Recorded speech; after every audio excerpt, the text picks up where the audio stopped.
دنیا کے کسی ملک میں گاڑیاں اتنی محنت اور محبت سے نہیں سجائی جاتی جتنی پاکستان میں۔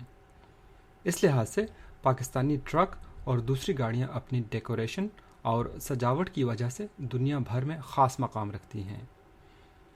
پاکستانی ٹرک آرٹ کی تاریخ بڑی پرانی ہے۔ ہزاروں سال پہلے انڈس ویلی سویلائزیشن کے زمانے کے آرٹیفیکٹ سے پتہ چلتا ہے کہ اس دور میں بھی بیل گاڑیوں پر پھول پتے اور نقش و نگار بنائے جاتے تھے۔ ٹرک آرٹ صرف سجاوٹ کے کام نہیں آتا، بلکہ اس سے ٹرک کے مالک، ڈرائیور اور پینٹر کی سوچ کے بارے میں بہت سی باتوں کا پتہ چلتا ہے۔ ٹرکوں کے علاوہ بسوں، ویگنوں اور رکشاؤں کو بھی سجایا جاتا ہے، لیکن جتنی سجاوٹ ٹرک کی ہوتی ہے اتنی کسی اور گاڑی کی نہیں۔ سجاوٹ میں زیادہ ہاتھ ڈرائیور کا ہوتا ہے، جس کے مشورے اور پسند سے ٹرک سجایا جاتا ہے۔ اگر ٹرک کے سنگھار میں کمی رہ جائے تو یہ ڈرائیور کے لیے شرم کی بات ہوتی ہے۔ دوسرے ڈرائیور ہارن بجا کر اس کا مذاق اڑاتے ہیں۔ لیکن اگر ٹرک 16 سنگھار سے سجا ہو تو اس کا ڈرائیور زیادہ محنت سے اسے چلاتا ہے۔ پاکستان کے مختلف علاقوں میں مختلف طریقوں سے ٹرک سجائے جاتے ہیں۔ اگر کوئی ٹرک ریجنل آرٹ سے واقف ہو تو وہ دیکھ کر بتا سکتا ہے کہ یہ ٹرک کس شہر میں تیار کیا گیا ہے۔ مثال کے طور پر کوئٹہ کے ٹرکوں پر شیشے کا بہت عمدہ کام کیا جاتا ہے۔ راولپنڈی کے ٹرکوں پر بہت خوبصورت جھالریں، فیسٹونز اور چمکدار پٹیاں لگائی جاتی ہیں۔ اسی طرح پشاور کے ٹرکوں پر لکڑی کا خوبصورت کام کیا جاتا ہے۔ سندھ میں بننے والے ٹرکوں پر اونٹ کی ہڈی سے بنی ہوئی ڈیکوریٹو چیزیں لگائی جاتی ہیں۔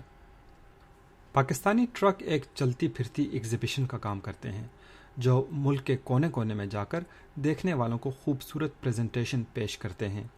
لیکن ٹرک آرٹ صرف دیکھنے کے لیے ہی نہیں ہے، بلکہ اس سے ٹرک کے مالک اور ڈرائیور کی پرسنالٹی کا بھی ایکسپریشن ہوتا ہے۔ ٹرک پر بنائی گئی لینڈسکیپس، پرندوں، پھولوں، جانوروں اور لوگوں کی تصویروں سے ٹرک ڈرائیور کے مزاج کا اندازہ لگایا جا سکتا ہے۔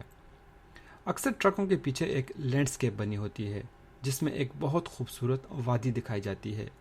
ایک طرف جھیل میں مرغابیاں تیر رہی ہوتی ہیں، پہاڑوں کی چوٹیاں برف سے ڈھکی ہوتی ہیں اور ایک کونے میں درختوں کے پیچھے گھر بنایا گیا ہوتا ہے۔ اس لینڈسکیپ کی پاپولیرٹی کی وجہ یہ ہے کہ بہت سے ٹرک ڈرائیور پہاڑی علاقوں سے آئے ہوتے ہیں۔ نوکری کی خاطر میدانوں میں ٹرک چلاتے ہوئے وہ اس قسم کی تصاویر کی مدد سے اپنے علاقے کو یاد کرتے ہیں۔ اس کے علاوہ ٹرکوں پر پاکستان کی مشہور بلڈنگز اور مانومنٹس کی تصاویر بنی ہوتی ہیں۔ اس کے علاوہ مور، چکور، عقاب اور چڑیا جیسے پرندوں کی تصاویر بھی دیکھنے کو ملتی ہیں۔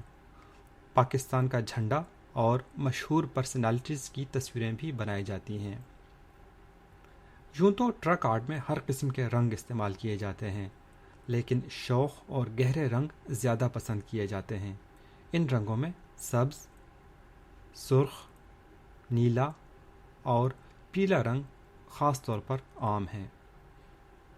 پاکستانی ٹرک آرٹ اب دنیا بھر میں توجہ حاصل کر رہا ہے۔ سن 2002 میں واشنگٹن ڈی سی کے اسمتھسونین میوزیم نے پاکستان سے ایک ٹرک منگوایا تھا، جو اب میوزیم کی پرماننٹ کلیکشن میں شامل ہے۔ آسٹریلیا کے شہر میلبرن میں ایک ٹرام کو پاکستانی ٹرکوں اور بسوں کے انداز میں سجایا گیا تھا۔ بہت سے ٹرکوں پر شعر و شاعری بھی ملتی ہے۔ اس میں سے بہت سے شعر ایسے ہوتے ہیں جس میں ڈرائیور کی زندگی کی سختیوں اور ہارڈ شپس کا ذکر ہوتا ہے۔ اس کے علاوہ محبت میں ناکامی، وطن سے محبت، مذہب سے محبت اور اپنے علاقے کی تعریف میں لکھے ہوئے اشعار بھی عام ملتے ہیں۔ بہت سے ٹرکوں پر نصیحت کی باتیں لکھی ہوتی ہیں، ساتھ ہی ساتھ کوٹیبل کوٹس اور دیکھنے والوں کو مشورے بھی دیے جاتے ہیں۔ ٹرک اشعار کے سبجیکٹس کے ایکسٹینٹ کا اندازہ اس بات سے لگائیے کہ پاپولر فوک سنگر عطا اللہ عیسیٰ خیلوی کے بارے میں ایک لطیفہ مشہور ہے کہ وہ اپنے گانے کسی شاعر سے نہیں لکھواتے، بلکہ شام کو جی ٹی روڈ کے کنارے پنسل کاپی لے کر بیٹھ جاتے ہیں۔ 10-15 ٹرک گزرے اور ایک گانا تیار ہو گیا۔ شاید یہی وجہ ہے کہ ہر دوسرے ٹرک میں آپ کو عطا اللہ ہی کا گانا بجتا ہوا سنائی دے گا۔